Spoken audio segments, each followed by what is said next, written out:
साथ नहीं करना।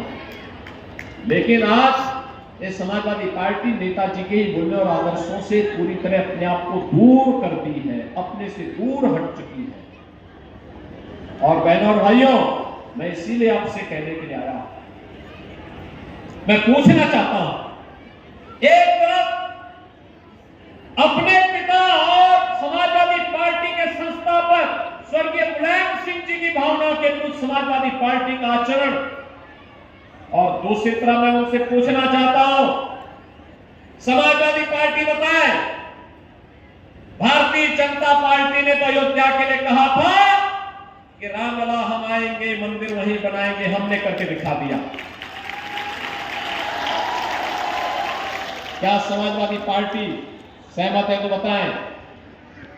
हम तो कहते हैं कृष्ण कन्हैया हम आएंगे, आपकी भावनाओं का सम्मान कराएंगे,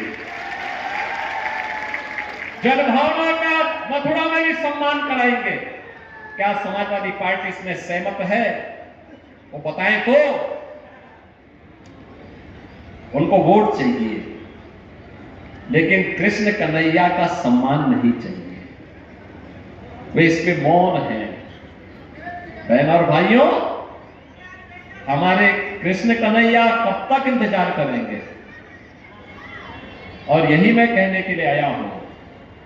आज तो हमारी सरकार मथुरा, वृंदावन, बरसाना, गोकुल, बलदेव, इन सभी तीर्थों का विकास कर रही है। हजारों करोड़ की परियोजनाओं को वहां लागू कर रही है। विकास के बड़े बड़े कार्य हो रहे हैं। ऐसे लगता है मथुरा, वृंदावन फिर से 5000 वर्ष पूर्व के उस कालखंड में जा चुका है जब कृष्ण कन्हैया स्वयं वहां निवास करते थे। अभी मुझे पिछले कुछ दिनों द्वारिका में जाने का अवसर प्राप्त हुआ। द्वारिका के क्षेत्र का पुनरुद्धार और उसका सुंदरीकरण की योजना गुजरात की सरकार किस तत्परता के साथ प्रधानमंत्री मोदी जी के नेतृत्व में कर रही है। हमारे कृष्ण कन्हैया ने जन्म लिया मथुरा में, लालन पालन हुआ नंद बाबा के घर गोकुल में, उन्होंने लीला रचाई हमारे उत्तर प्रदेश में, और शेष आगे के लिए लोक कल्याण के लिए द्वारिका में जाकर के द्वारिकाधीश बन गए। द्वारिकाधीश बनकर के पूरे भारत और पूरी दुनिया के अंदर सनातन धर्मावलंबियों को कृतार्थ कर रहे हैं। आज भी अपना आशीर्वाद दे रहे हैं। क्या समाजवादी पार्टी मथुरा वृंदावन के बारे में सरकार की सोच का समर्थन करेगी? वे नहीं कर सकते, क्योंकि ये आज की समाजवादी पार्टी तो रामद्रोही है।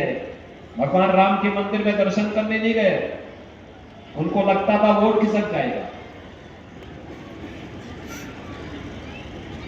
यानी राम मंदिर में जाने में वोट खिसकता है इनका, भगवान कृष्ण की जन्मभूमि में जाने में वोट खिसकता है इनका, काशी में काशी विश्वनाथ धाम जाने पर इनका वोट खिसकता है। अरे हमारे आराध्यों का जब आप सम्मान नहीं कर सकते, पूछना चाहिए, तो फिर हमारा वोट लेने के लिए भी क्यों आप आते हैं? वोट टुकाइए। करहल वासियों में आपसे ये भी कहूंगा, आपको उनको जवाब देना चाहिए, और जवाब यही देना चाहिए, दो टुक बोलना चाहिए।